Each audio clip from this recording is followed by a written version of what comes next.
भारत जोड़ो न्याय यात्रा का असम फेज समाप्त हुआ।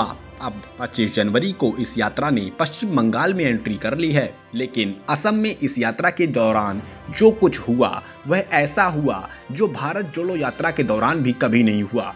यात्रा के असम में रहने के दौरान एक भी दिन ऐसा नहीं गया जब सियासी बयानबाजी और बवाल की खबरें सामने न आई हों। पहले अरुणाचल प्रदेश जाने के दौरान इस यात्रा पर भाजपा कार्यकर्ताओं द्वारा हमलों की खबरें सामने आईं। अरुणाचल से वापस असम आने के दौरान यात्रा पर हमलों की खबरें सामने आईं।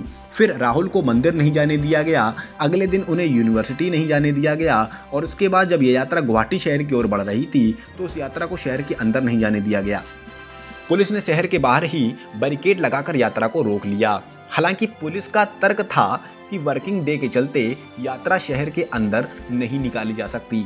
हालांकि इस दौरान पुलिस और कांग्रेस कार्यकर्ताओं की जबरदस्त झड़प हो गई, जिसमें पुलिस के बैरिकेड भी टूट गए।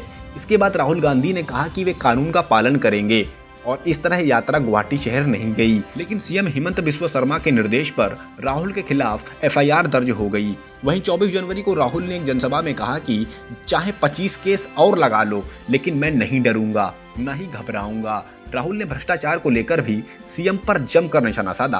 तो HBS जिसको कहते हैं, उसका कंट्रोलर दिल्ली में बैठा है। कभी कहां से इसके दिमाग में आइडिया आ गया कि वो राहुल गांधी को डरा सकता। जितने केस लगाने मेरे ऊपर लगा दो, कोई फर्क नहीं पड़ता मुझे। मैं नहीं डरता, मैं बीजेपी से नहीं डरता, मैं RSS से नहीं डरता। मुझे कोई फर्क नहीं पड़ता। जितने केस डाले 24 लगाए, 25 लगाए, 25 और लगा दो लो।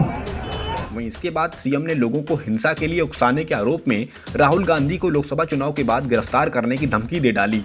शिवसागर जिले में सीएम ने कहा कि हमने एफआईआर दर्ज कर ली है, एक विशेष जांच दल तफ्तीश करेगा और राहुल गांधी को चुनाव के बाद गिरफ्तार किया जाएगा। हम अभी ऐसा करते हैं तो कांग्रेस इसे राजनीतिक बदले की भावना के तहत की गई कार्रवाई बोलेगी। हालांकि सीएम ने राहुल को गिरफ्तार करने की धमकी पहले भी दी थी। उन्होंने साफ कर दिया था कि यदि यात्रा गुवाहाटी से निकाली तो मैं राहुल को चुनाव के बाद गिरफ्तार कर लूंगा, और अब हुआ भी वैसा ही। लेकिन सीएम की चेतावनी के बावजूद राहुल के तेवर पहले दिन से ही बहुत आक्रामक रहे।